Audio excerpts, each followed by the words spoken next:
Welcome to Chapter 15.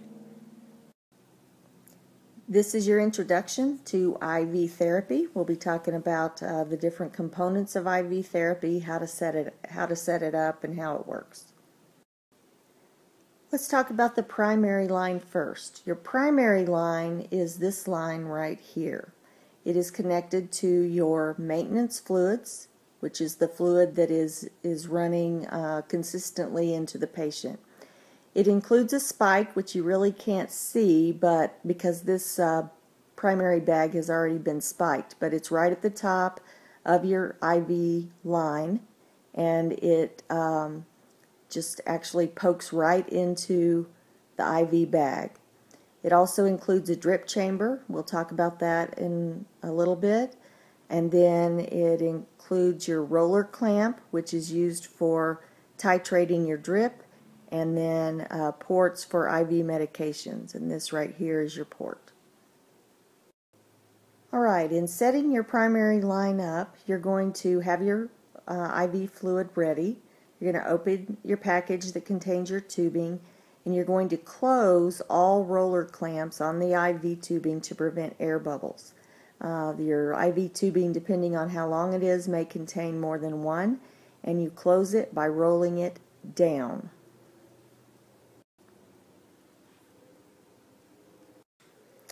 When setting up an IV line, you always use sterile technique. Obviously, we do not want any pathogens entering into the bloodstream of the patient. You're going to pull the cover off of the port that's on the bag. There will be a thing that hangs down right here that you'll pull off. You pull the cover off of the spike, and this going right up into the bag is a spike, and then you just push that spike up into the bag.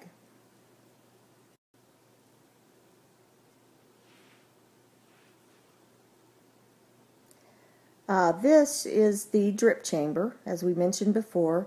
You're going to fill that approximately half full by squeezing it, and we do that for two reasons.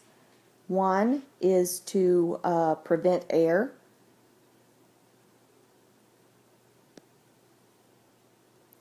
from entering into the tubing.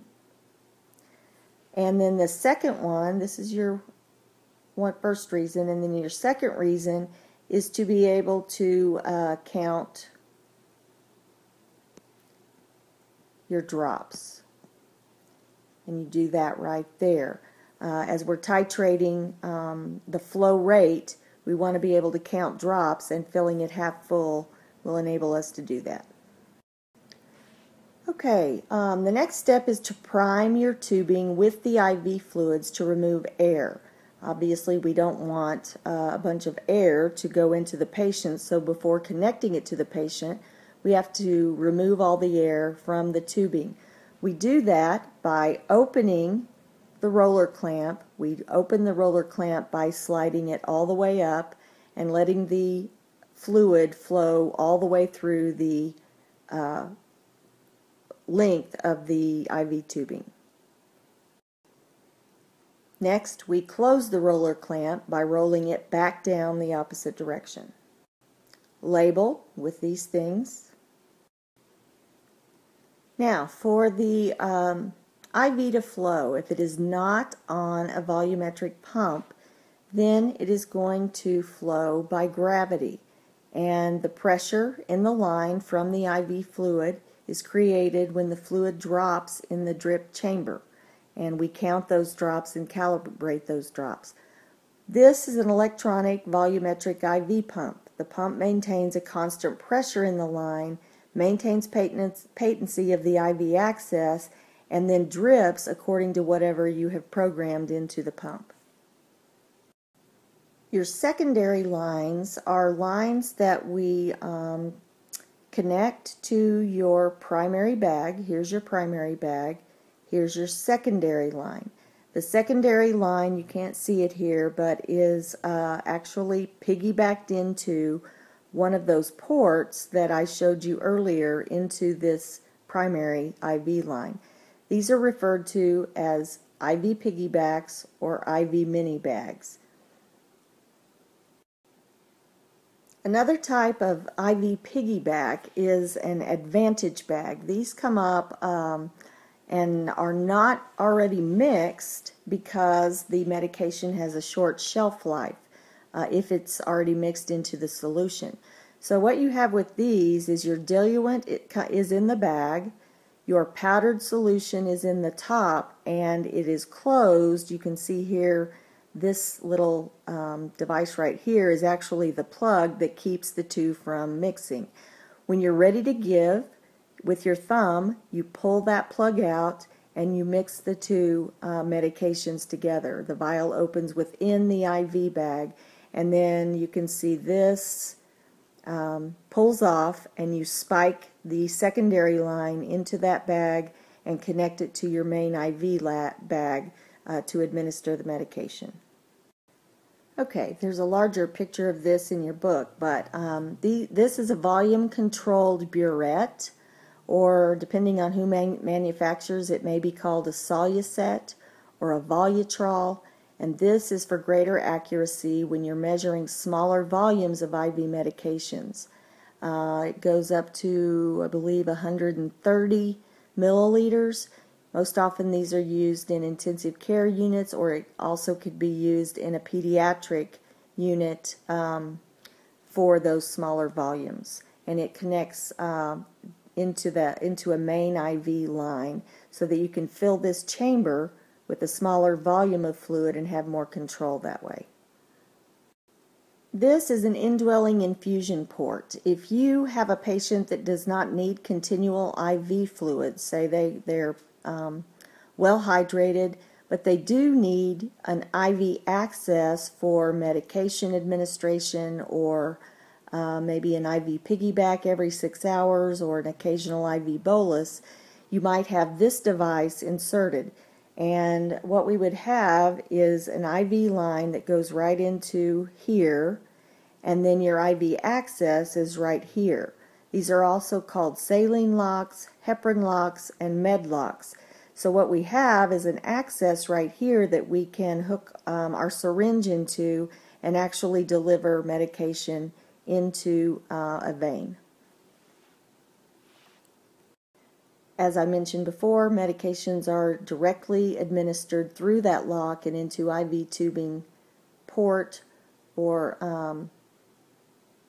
you can also use IV fluids through that, but it's basically for IV push medications.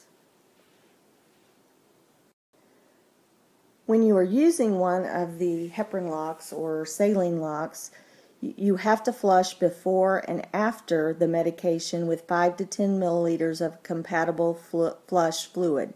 Usually that is normal saline. This is one of your volumetric pumps. It is an electronic device. Different agencies have different brands, but overall what they do is force fluids into a vein under pressure. It maintains the patency of the IV, and it controls infusion rates. One important thing to remember about these is the different ones that may be used by different agencies. You have to learn that particular type in order to operate it correctly. They do the same general thing, but each specific volumetric pump operates in a specific way. So you are oriented to those when you are hired at a particular agency. Another thing to remember is the pumps are great, but they're only as good as what you have programmed into that. So you must double check your programming, and you still have to double check these IVs every hour.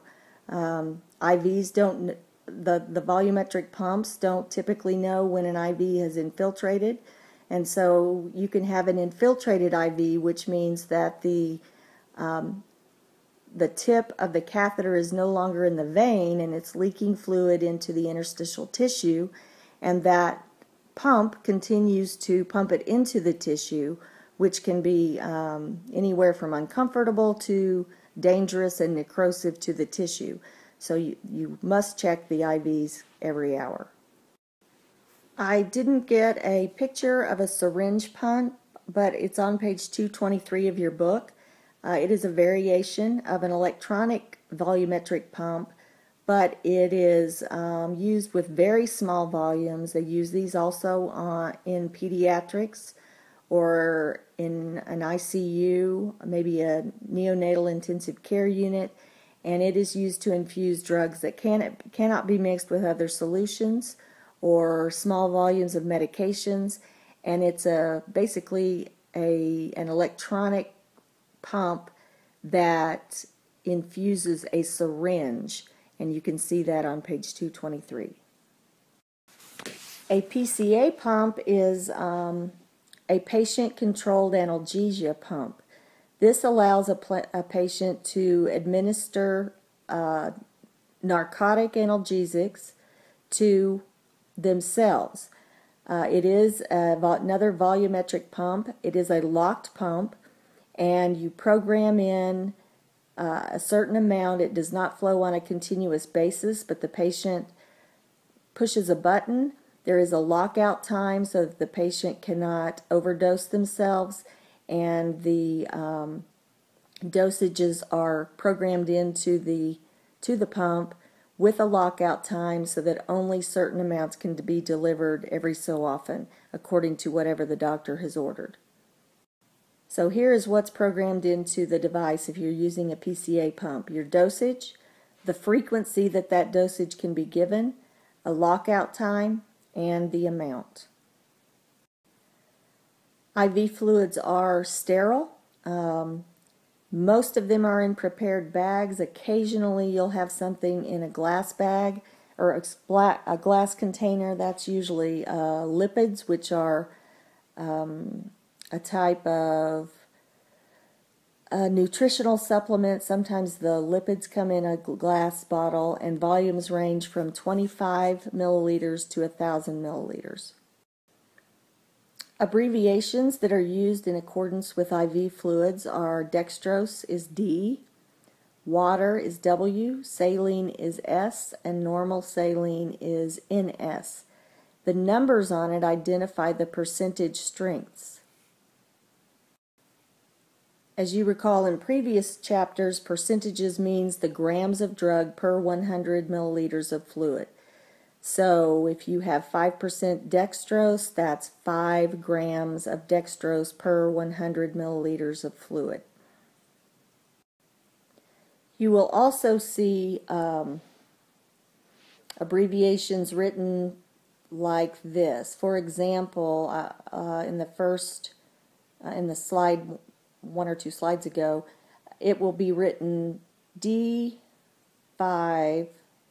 normal saline. So we know that means that there's 5 grams per 100 milliliters of dextrose, and then it's also combined with normal saline. Now we know normal saline is 0.9% is normal saline. If it's 0.45% of normal saline, that is half normal saline. So sometimes you'll see written D5 and a half normal saline as an order for IV fluid. It may be written that way. Okay, another thing that we can infuse via an IV line is a nutrition solution. That is referred to as parenteral nutrition. When someone is not able to eat, or maybe they're in ICU in a coma, and they're going to need additional nutrition because they're not able to eat, a central line is inserted, and a central line, as opposed to a peripheral line, is inserted into a very large vein. For example, a central line will be placed in a jugular vein, and it goes directly into the superior vena cava. And so it's a very large vein. These are usually infused very slowly, and the solutions are changed about every 24 hours to prevent spoilage and bacterial growth. You will hear this referred to sometimes as TPN, total parenteral nutrition. Your lipids would be included in that because those are fats. Other names for that are partial parenteral nutrition and hyperalimentation.